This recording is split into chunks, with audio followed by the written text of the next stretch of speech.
Hi everyone, welcome back. I know my eye makeup is not different. I tried a new Harley Quinn, the original in the black and red, but apparently I don't know if it worked out or not. Let me know in the comments below if it did. I know I didn't do all of it. I just did the lipstick and the eye makeup, but I really don't have anything that one knew the other awesome eye makeup that she had. But, yeah, because it's now Halloween season, or month, I'm gonna try to do creepier videos. Now, my friend told me that she will be taking me to, the Crybaby Bridge near our area. I was like, hell frickin' yes, take me. So, if we ever do go there, I have my camera ready. Where's my camera? Yeah, right there. So, hopefully I can recharge my camera for whenever we do go.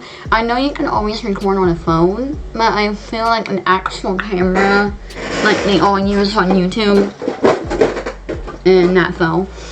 But a camera like this would catch a lot more than the camera on the phone. So, because this has better quality, night vision, and all of that, I decided, Crybaby Bridge, here I come. Anyway, so hopefully we can do that, and hopefully in February we can go to the area where Mole Dyer actually died in our area. If you haven't noticed, I did a Mole Dyer video not too long ago, and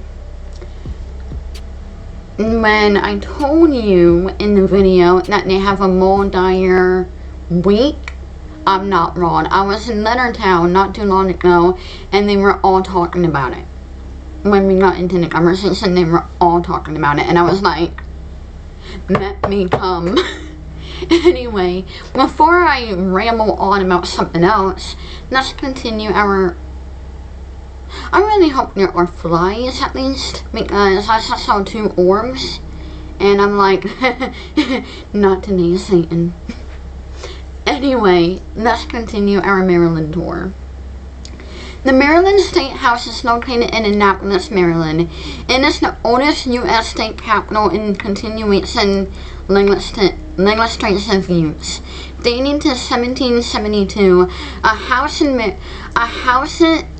houses that the Maryland General Assembly, plus the offices and Governor, Lieutenant Governor. In 1783 and 1784, it served as the Capitol building of the United States Congress of the Confederation, and it was Radclifton, nay, the formal end of the American Revolutionary War occurred. The Capitol description of being topped by the largest wooden dome in the United States, constructed without nails. The current building, which was designed at the National Historic Landmark in 1960, is the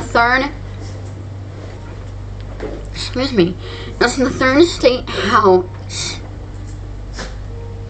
on its site. The building is administered by the State House Trust, established in 1969. Construction began in 1772, but was not completed until 1797 due to the ongoing American Revolutionary War. The 2-story brick Georgian-style structure located inside State Circle, then designed by architect Joseph Porfirio Anderson, a small portico zooms out from the center of the building, topped by a pediment with 2 high arched windows framing the entrance. On both floors, the largest rectangular windows in the facade, a cornice is topped by another which rests on a dome. My dog is looking out the window, so if she starts barking, I will not stop. The large dome is topped by a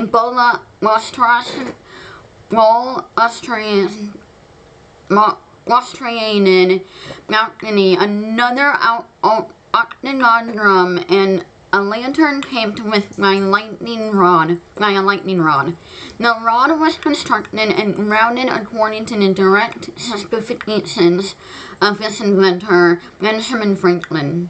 The building was surrounded by a low brick wall in 1818 to prevent cattle intrusions.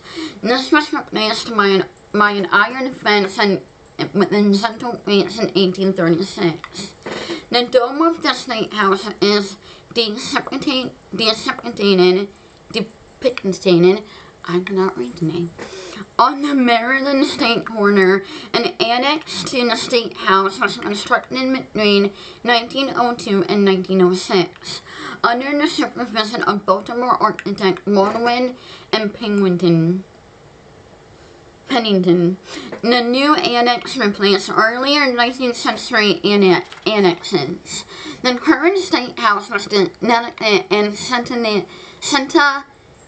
centenary chambers, and part of the annex was clad in black and gold Italian marble. The annex included the grand staircase from the first second floors of the staircase. It's the painting Washington resigned his commission by Edwin White, executed in 1858. In 2017, 2 additional paintings, both from collection of the Annapolis Pratt Free Liberty, were hung above the staircase. These additions were a portrait of Charles Calvert. I wonder if this is why our area is named Calvert.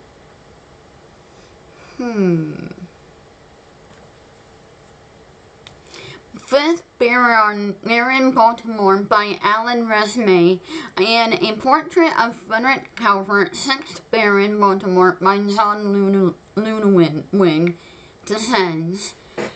In the mid-1990s, the Spirts dome underwent a structural renovation and repainting. However, the lax paint was used to fail to bond due to the preceding layers causing it to flake. In 2011, the paint was removed and replaced with white oil-based paint, and adjustment to the State House Lawyer Mall and open staircase, which was designed in 1973, and after the demolition of the Court of Appeals building, was sat in the location since 1906. Statue of Baltimore native Thurgood Marshall, the first black U.S. Supreme Court Justice, as well as Donald James Murray, the first African American to enter the University of Maryland School of Law since 1890, and Ben's statue of 2 anonymous children symbolizes the victory of Marshall's legislation in Brown versus Board of Education. All sits on Lawyers Mall.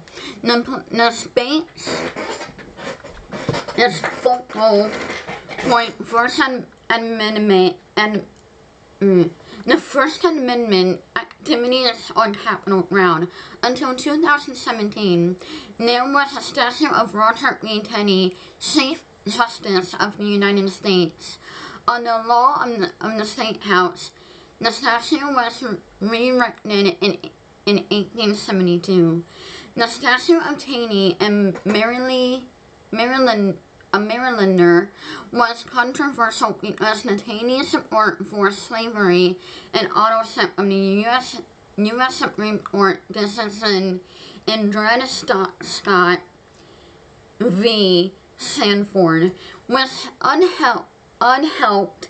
the denial citizenship to African Americans. As a result, a movement in support removing the statue emerged.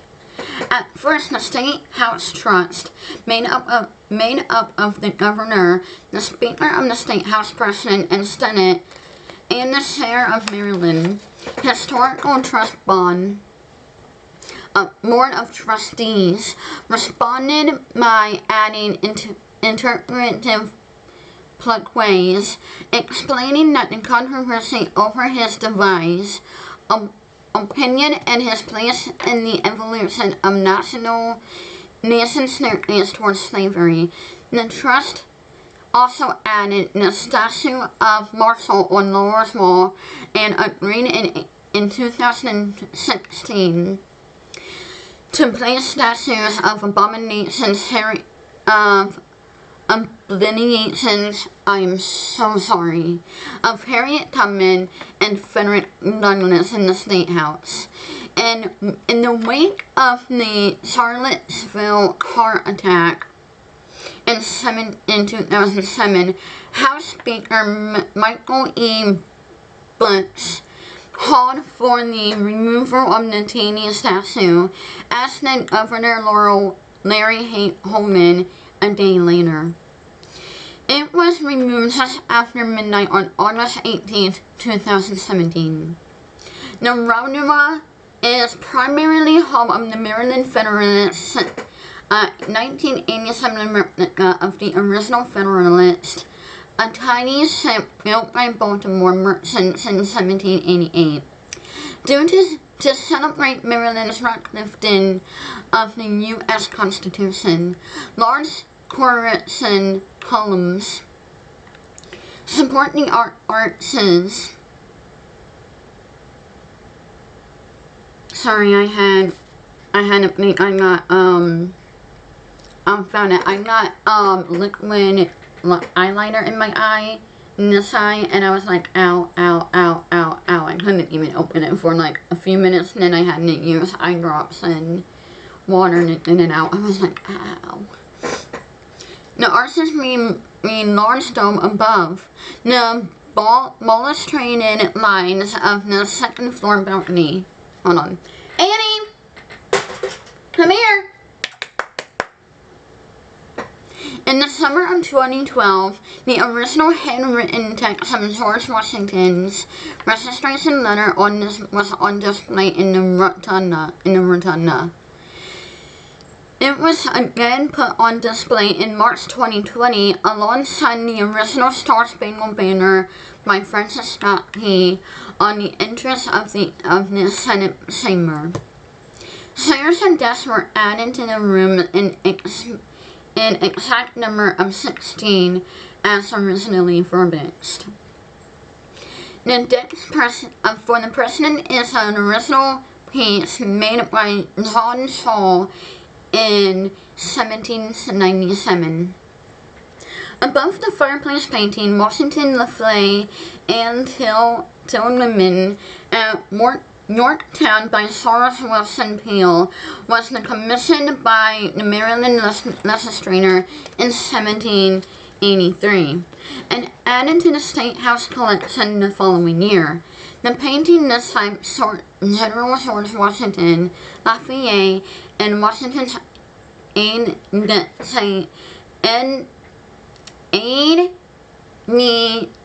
camp Tense Tillman.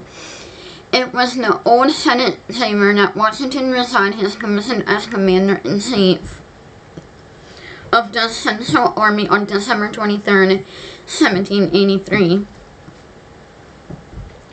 A bronze statue of Washington stands in the room.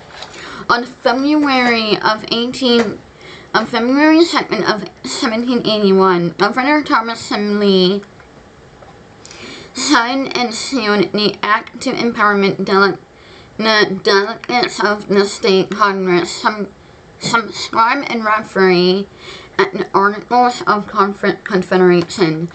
The decision established the required unanimous consent of all 13 states formed of federal union. Now, before I continue, if it mentions this, now, a lot of the time I can't really, whatever, but, my grandmother told me that, not the one who recently passed away, the one on my mom's side, the grandmother on my, the one who passed away is my grandmother on my father's side. The one who told me this is on my mother's side. Annie! So, my grandmother told me that we had a family member signing the Declaration of Independence. Now, I couldn't find anything on Ancestry.com, but, come here, Annie. Fine, don't come here. But, yeah. The Chamber had expensive institution being in 2007 to solve water leakage problems. As the result of study recovers, restores the determination that proves attempts in 1905 and 1940.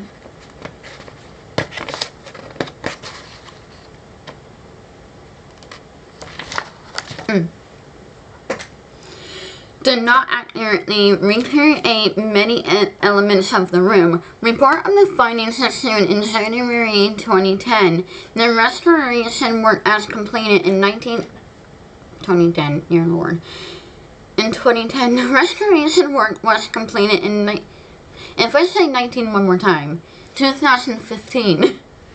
And the chamber reopened to the public. The Senate chamber is located in a wing added to the original structure between 1902 and 1905. Now, I've actually seen the State House, but I've never been in it. And I can tell you this, even in the daytime, it looks really creepy. I was there a few months ago. A lot of crazy stuff happened when I was there, and car accident, blah blah blah, yeah. Anyway, obviously I'm okay. Yeah, if you heard car accident in that little mumble.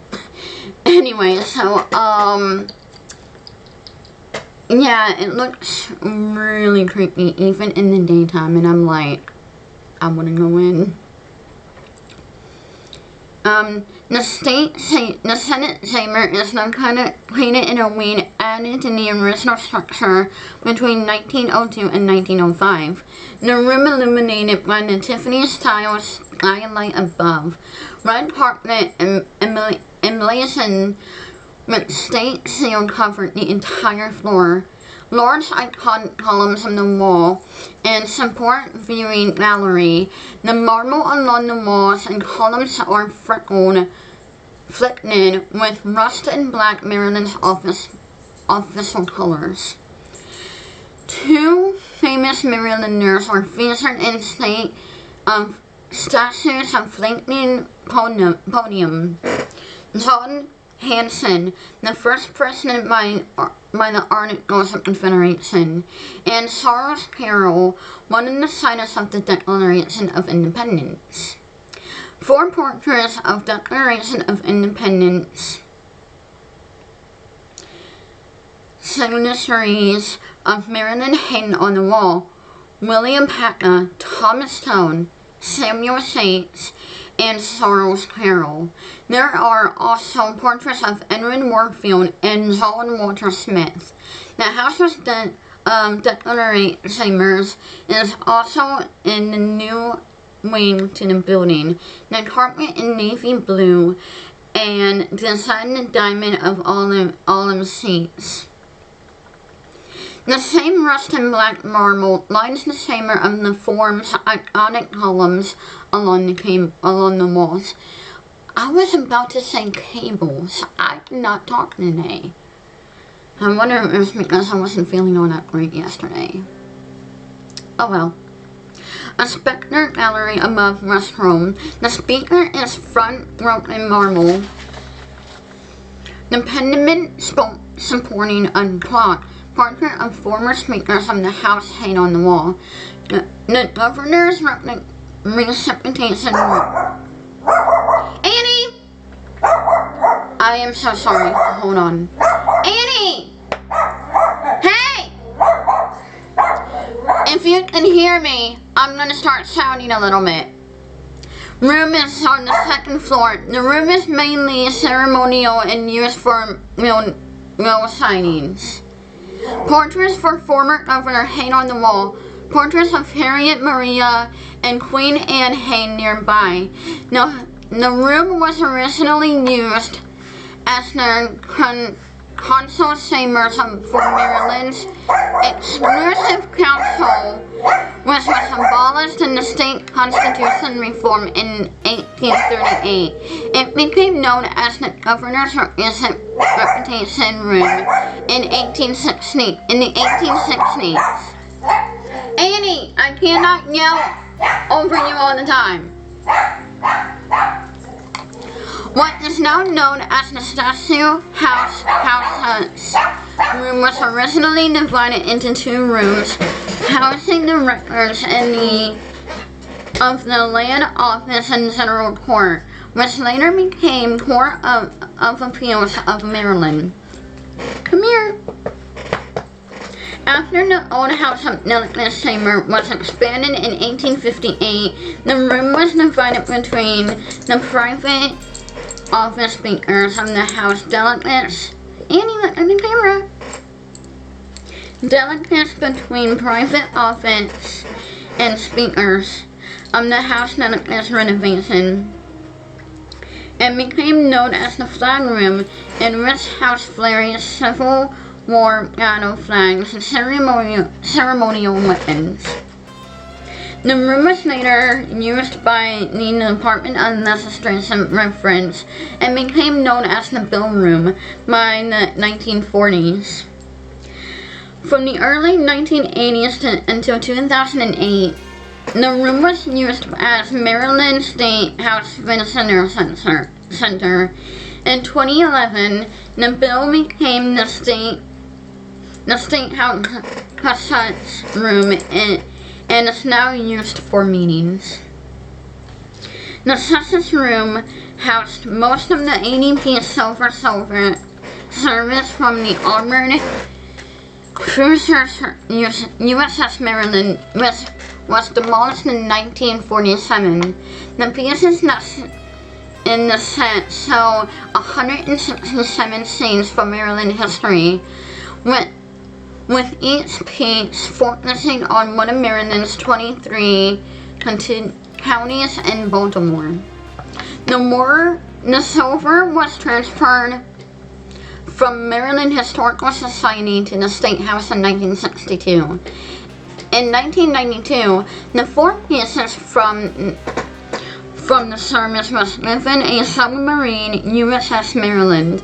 In addition to the silver, the Justice Room contains 19th century bust of Reverend Johnson.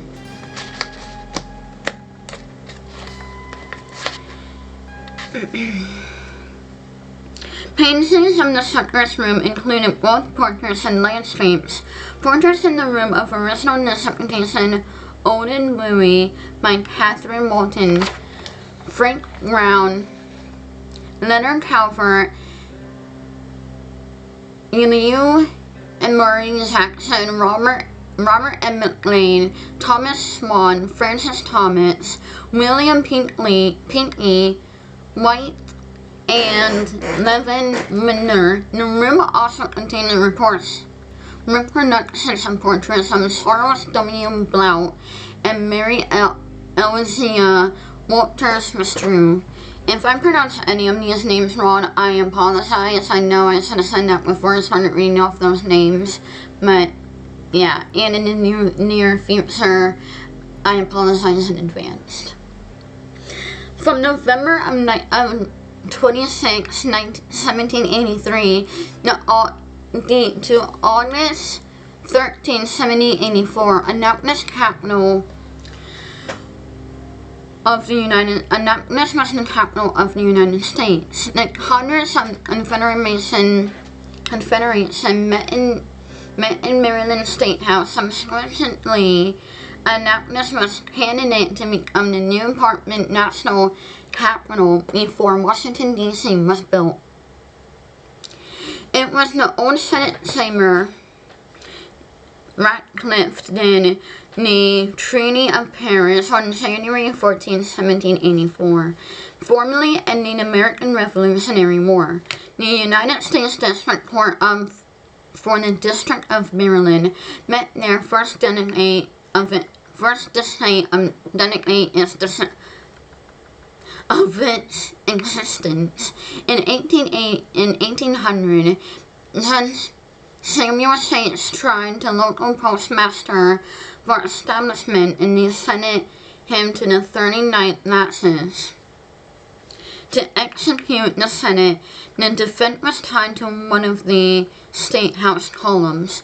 In 1793, Thomas Dance was on scaffold, prostrate on top of the dome inside the Capitol building. Scaffolding collapsed and Dance fell 90 feet to his death on the marble floor below. It had a grisly scene. It had to be a grisly scene. But as the story goes, the Dance had a widow, several children who, upon Dance's death, were without any means of income. Dance's employer refused to pay owed wages to Dance's widow, stating that Dance was dead and dead men don't get paid. The employer refused to give Dance tools back to the widow, and so they couldn't have been sold. Tragically, the widow and children were deported from England. Accidental or sudden deaths, suicides, murders, and other incidences of high-impact emotion often wear a hole on the veil that separates a physical dimension and spiritual dimension, and perhaps Dance's death, being so sudden and so violent, helped bore the hole in the veil. Legislators, aides, and even security officers have told tales of rushing winds and blasts of cold air surfacing in the State House rooms when all doors were sealed shut. Disembodied voices, particularly in the old chamber, water pitchers toppling over on their own, and furniture moving about without any noticeable assistance from humans, are all snippets and pieces of ghostly tales that have been told by workers and frequent visitors of the State House. Some figure is Dance making mischief because he is pissed off about not getting paid. Perhaps it's mostly considered told tale, and that someone who appears in the dome after hours, walking the blustering inside the dorm, and even walking outside the dome. Why am I saying dorm? There was also reported apparitions of someone walking around the grounds within the early hours of the morning, without touching the ground. Most figure is Dance looking for his tools, trying to finish his work, because as my friend Ed Okerich wrote in his version of his ghost story, unexplained events had been attributed to the unfortunate plaster, who never finishes task on the state capitol because he took an unplanned last dance. The Maryland State House is really creepy, like I said, even in the daytime. And for what I know, it is very haunted. And I've been around that building. I never been inside it, but I've been around it, and I'm like, heck yes, I want to go inside it. Anyway, thank you guys for watching my channel and videos. Please remember to like, comment, and subscribe. And as always, I am Haunted Girl, and I'll spook you later. Until next time, pleasant dreams.